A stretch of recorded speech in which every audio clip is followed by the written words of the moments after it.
We are just 5 seconds away from the gate drop, the final Fly 85 big wheel race of the year. Charlie Heyman 2-2. Can he go for the absolute clean sweep? Harrison Green off with a flyer down the pipe in the middle, but he gets squeezed and pushed wide a little bit. It is Billy Askew leading the way. Heyman back in 5th or 6th. Of course, he's given up a bit of weight now. That's the thing. He's a big lad. He's time to move up to a 125. So out of the traps, he's probably pulling a bit more weight out of the gate than Billy Askew, who's like a super fly guy. But look at him. He's already up into 2nd. And he wants to get out front, clean track, and go for this perfect race season. Not many people have ever done that. Obviously, in high-end professional racing, Ricky Carmichael did it not once, but twice in AMA outdoor motocross. Stefan Everts nearly did it. 1 year, I can't remember the year, was it 2003? I don't know, somebody would put all the years roll into one for me. But anyway, he was beaten at Desert Martin by Josh Coppins and didn't get it done. It's not easy to do at any level to actually win every race you set out to win. But Heyman is right where he wants to be, in front on the SJP Moto Husqvarna, followed by his teammate, who is going to be a definite title contender next year. He's already running 2nd now, Billy Askew, and he'll be in this class again next year. Remember, Charlie won't. Charlie will be moving up to the 125s. Whether we get to see him race with us, I don't know. I mean, just purely because he's going to also have a stab, as far as I'm aware, at EMX 125 competition, and some of them might clash with some of the rounds here at the Michelin MX Nationals. I'm sure when they don't clash, we'll see Charlie racing with us. Right, I'm back. Well done. Good champagne action. That was good. There's a bit of passion in that one. Yeah, you're getting better at that. So they just caught me, actually. I don't know how they knew I was down there, but I was talking to Stephen Clark just on my way back up, and I saw Becky and Elliot, and I was like, oh, champagne time. You did all right. So you got him straight in the eyes. I was thinking of Ryan crossed the line. Ryan Wagger was like, keep your goggles on. And poured it across on his head. That's nice. He wins the championship. Now he won't be able to see he won't be able to be. That's it. He won't be able to be messaging his mates on the way home because his eyes are stinging. Still stuck together. So big wheels, fly racing, big wheels. Heyman going for the clean sweep. Perfect season. Look at these guys riding this track, still like unreal, isn't it? They're flying. It's amazing, actually, when you process it and you look at it like this. When you can genuinely see the big difference between the small wheels and the big wheels. Oh, big time. They're just that bit bigger and stronger. They don't fall in the bigger holes wheels. either, The bigger wheels make a big difference in corner speed. Amazing how much they do, actually.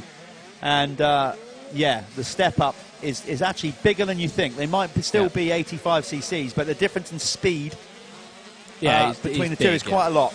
Heyman looks bloody good, doesn't he? See him wheelie into the face of that then. But look at little Billy Askew. Look at the size of him. He's tiny compared with Heyman, but he's looking good. He's going to be, as I said, a title contender for next year. How old is Billy Askew? Billy Askew can't be that old. He's still probably got another year or two, hasn't he, in this class? Well, he's 2nd in the series, right? So, you know, you take Heyman out of it, and he's going to be the man to beat, isn't he, if you go on this year's results? This year's results, yeah. I'm sure there's always going to be someone else that tries to step up to the... you got Wall Beanie in there. I think Wall might be moving up to a 125. I don't know. He might move up to 125. He's getting pretty tall. Tyler Hooley will probably stay down. Barker should be moving up to 125. Benfield, Joey Benfield? Yeah, Benfield, Musto, Beatty, Greenoff will be staying down. So... still be a very stacked class, won't it? Oh, God, yeah. You're going to have some of the guys... Well, you got probably like maybe Hooley Wagger and those guys moving up. Wagger, yeah, they're going to be coming up. Maybe. We don't know that for sure. Yeah, no, just on observation of what's happened in the past. Normally when riders win a championship in the small bikes, it's not often defended, is it? Not so much, no. I think it's the best thing as well. You've got to get them up. Get them racing against quicker guys as soon as possible. I'd agree with that, yep.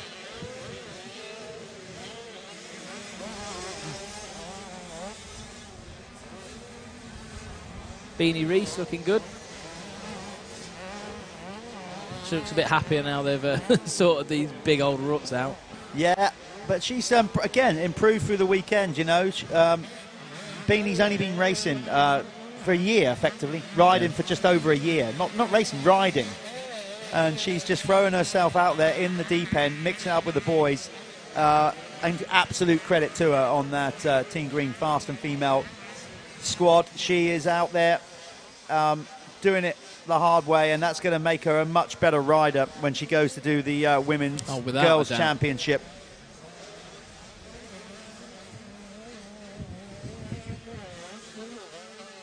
So we have the big wheels out on track at the minute. They are the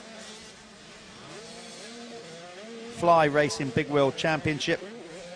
Heyman still controlling this one quite significantly. Looks awesome, doesn't he? Yeah, he's working, pumping that bike, obviously lower back, and just pushing the bike down into the bumps and over the bumps. Yeah, he looks but really good. I tell you what, he's not. I don't know if he's keeping a bit in reserve, which he might well be. Possibly. He doesn't need to risk throwing it away now, does he? A perfect season by. You know, Billy Askew and Walbini are not a million miles away. They're not. No, I think if you look at it throughout the season, Heyman, I mean, obviously he's been completely dominant, hasn't he? But there's been a few guys like Billy Askew who have been able to, you know, towards the latter end of the season, hang on a little bit longer. You know what I mean? Just watch it. You can't see it on screen. Just see Heyman through this bit. Just watch this bit here, Swanee, out of the commentary. Look at that hole there. That is big for those big. We'll see Billy Askew wheeling into the face of that jump. On the screen as well. Then yeah. So the strain for on the lower back. No matter how old you are, young. It's muscle groups and all that. When you're riding this sort of stuff. Beanie. See the hole there that he went into. It is when you ride in any sort of sand, it's the lower back that gets shot, isn't it? Especially even if you're riding mud races or anything like that, it's always your lower back. Now we know, obviously, from motocross fans watching, we know like Jeffrey Hurlins is at Phenom. Don't know why I said it 3 times and incorrectly. But anyway, it's not always about going fast. I know he goes ridiculously fast, but timing plays such a huge part in riding sand. Like rhythm, you don't always have to hit everything flat out.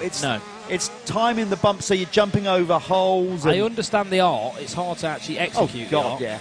But, yeah, it's about... Well, when they're doing jumping over the holes and hopping the bumps and rolling and things like that, it's all about momentum, isn't it? Yeah. Because if you hit the throttle, you just dig a hole. You're just digging in other holes. So, like, if you're on top of these bumps and manage to keep that flow, that's when you're going fast. Good battle going on. Beanie has finally made the move on Billy Askew. It took him about half a lap to grind him down, but Askew is having a solid ride. Not sure who's going to get second and third on the overalls here. We know who's going to take the overall race win, weekend win if it stays like it is, because not only is he already crowned champion, he will be the rider that has the perfect season. Number 22, Charlie Heyman. 6 minutes to go. Heyman still controlling this race significantly out front. Big old lead now over Billy Askew. Well, it's Beanie now up to second, remember? Yeah, so Beanie riding really well, isn't he? Oh, Billy hanging off the back of it. He was a bit Jason Anderson there, one shirt hanging out the back. He's wanting to, obviously, I think Beanie's stepped up the pace a little bit, hasn't he? And, Billy Askew's just going to have to respond and answer to it. So the pro class is just 2 races away. The Michelin Starcross 5 Fastest 40. Up next is the Talon MXY 1 and 2. And then we will be going at it with the second pro moto of the weekend. There's Beanie Reese on screen, as we said, the girl rider out there mixing it with the boys after, let's be honest, hardly any experience. Just only female, Team Green. Like I said, only been Kawasaki, only been riding for a year or so, as we mentioned. I couldn't believe it when you said that. That is phenomenal. To only be riding a year and then to come out here and ride FatCats like this. I take my hat off to her. Yep, she's gutsy. I shall give her that. She definitely gets stuck in. She's not shy. Looks like he's got away a little bit now, hasn't he? Broken the gap out. I wonder if he's got anything to respond to. Heyman's, is he going to... I think lap time-wise, Heyman's, second or so quicker. 14 seconds behind now. Well, I think that Heyman is doing what he's got to do as well. I think he's got absolutely plenty in the tank should he need to turn up the wick. I think Walbini, though, has just managed to break Billy Askew now. Billy's now... He's in a safe place, though, Billy, isn't he? Mackenzie Marshall's quite a bit behind him, so probably just accept. Thing is, there's not much in it in the championship between Beanie and Askew. Well, there wasn't when we started today. No, I can't remember who... It's been a long day already. I can't remember who finished higher out of those two in the opening moto this morning. But they're basically battling for second in the championship because obviously the champion has already been crowned. He's worn these guys down now. He's way out in front now, Heyman. It's a Husqvarna fest at the front of this one, isn't it, at the minute?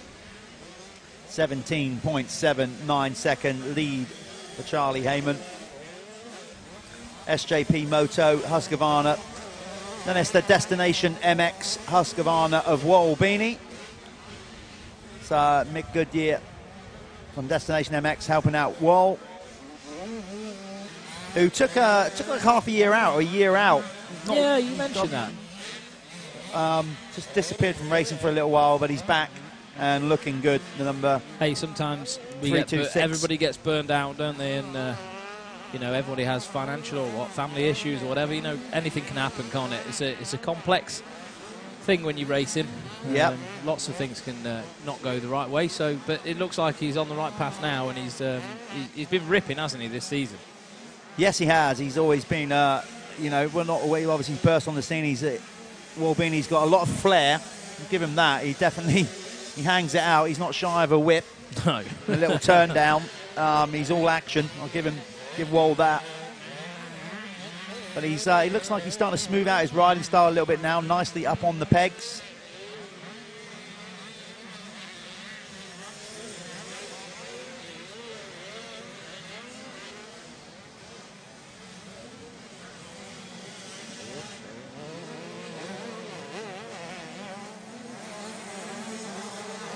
Talking about style, I always think... yeah, go on. Oh, I thought you were talking about me. I always think Tyler Hooley's got a really nice style. Every time I watch Tyler, I don't know. Absolutely has, yeah. The way he rides, he just rides really loose. He's got a great style. Of course, his dad, Mark, used to race. Yeah.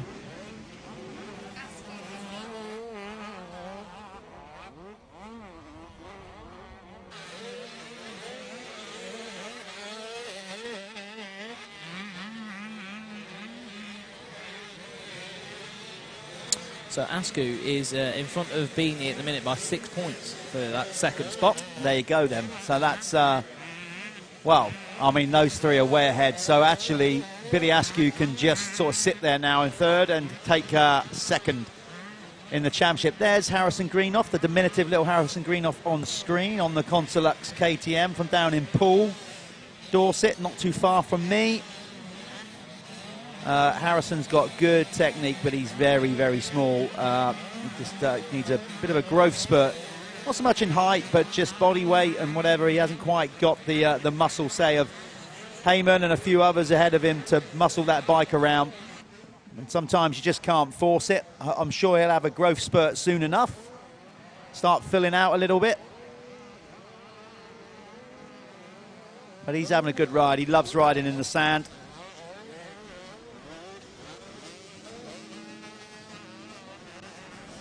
He's having a pretty good ride going just inside the, well, he's 10th, basically, inside the top 10. So it's Heyman, Beanie, Askew, Marshall, then Musto, the two Judd Orange Brigade riders for 4th and 5th. Then it's James Barker on the SJP Moto machine. Tyler Hooley in 7th. Then it's Liam Bennett. Finley Boxall is in 9th. Harrison Greenoff 10th. Finley Evans not having such a good one in this one, but Finn has been off a bike for a long time. Maybe it's starting to get to him a bit. Missed a lot of the season out with injury. In fact, Finley Evans has gone blasting past all them lot. So let me refresh that as it refreshes, because that's...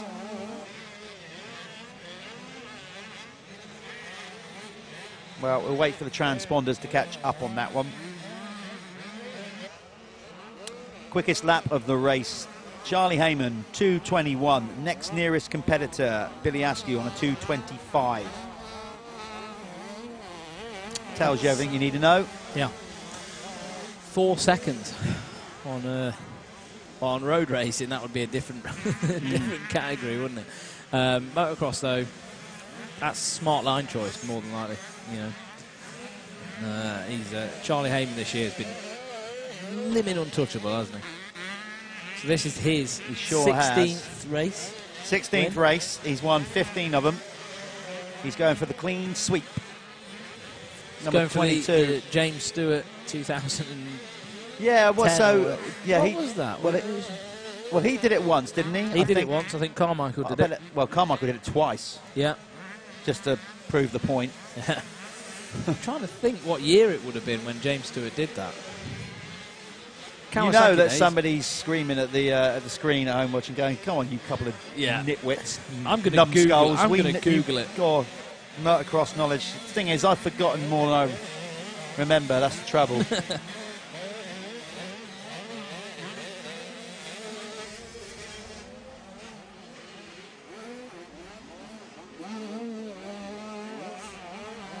I mean, was you even born, mate?